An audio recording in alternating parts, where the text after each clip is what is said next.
So after economic analysis, now we'll see industry analysis. So whenever we do industry analysis, then we need to know the key characteristics in an industry analysis. First one is the past sales and earnings performance of an industry. So if past sales and earnings performance of a particular industry is moving, so most of the players or new entrants will be attracted towards that industry. So we need to know what is its past sale and earnings performance and the players attracted towards it. Then the permanence of the industry.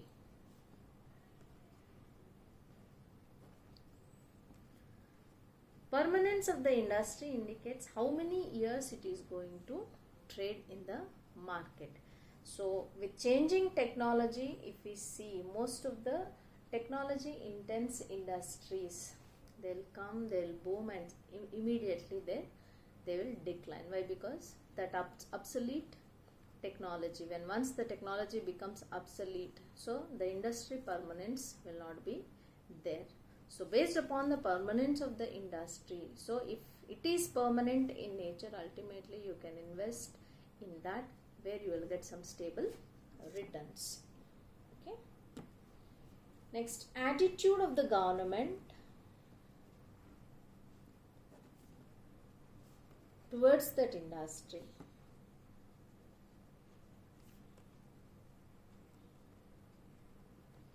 So especially when we see in India, okay, there is a myopic vision towards steel industry. The government even now try to pamper the steel industry by not concentrating on very much intense industries which will be pro towards our economic development. So instead of pampering much on this steel industry, if at all, it will diversify its vision towards other industries like textiles, automobiles. So ultimately the Indian economy will move forward. So this is the attitude of the government towards a particular industry. The labor conditions prevailing in that market or economy. So especially why the IT industry or any other skilled labor required in industry, intense industries are there, why they are looking forward to India means here we are able to provide skilled labor at very affordable or economic cost. And if in any particular market the unions are strong, the labor conditions are strong, ultimately the organization impact will come down.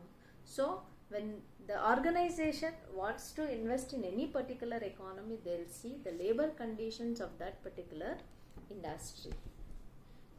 There should not be any threat from the labor.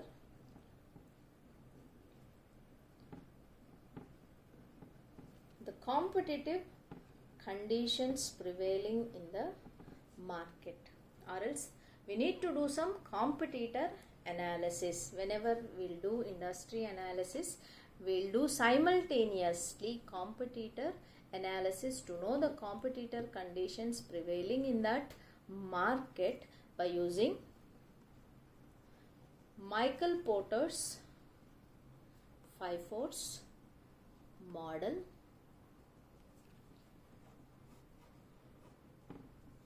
The intensity of rivalry between the organization is because of certain factors like threat of new entrants,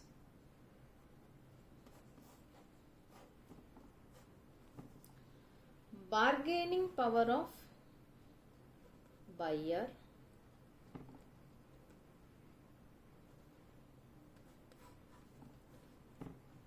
bargaining power of suppliers,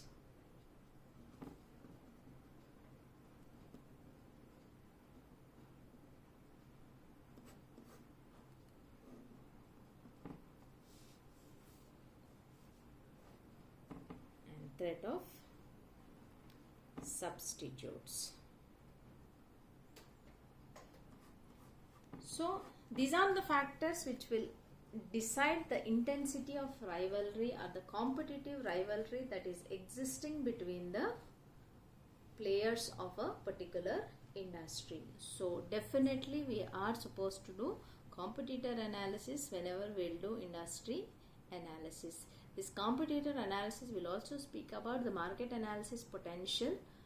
So we have to do it, and this will go with a case in detail. So I am not going into deep of this. Then industry share prices relative to its earnings. Whether you are a major player or a new entrant into the particular industry, but when compared with your earnings, how your share prices are moving. So that will be studied in industry analysis.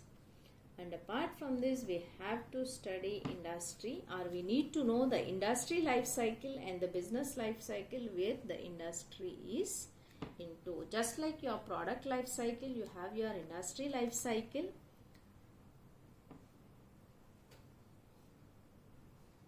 It has 4 phases.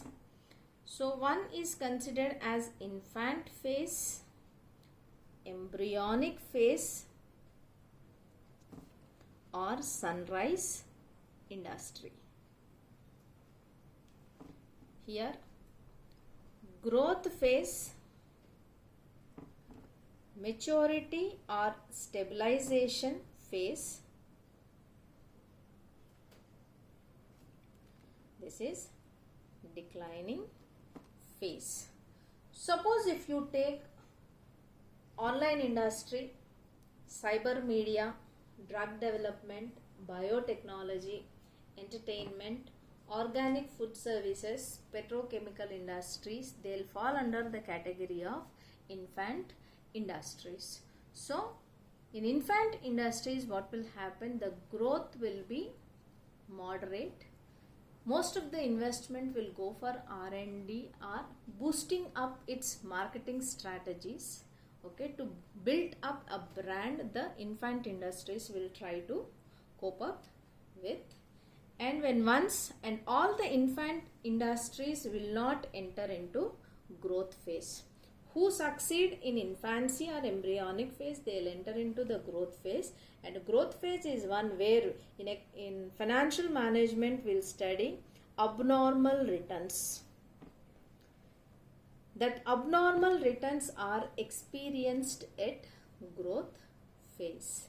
So majority of mergers and acquisitions, so whatever or whichever companies or industries they are weak, so in growth phase they'll try to either take over them, because as the infrastructure is already set to expand, means most of the expansions will take place in this growth phase. So the person experience abnormal returns. And when it comes to India, now power generation, tourism, hospitality, animation, mobile payments, automobile sector, pharmaceutical sector and gaming zone, they are in growth phase. When you invest in growth phase, the risk is high, the returns are also high.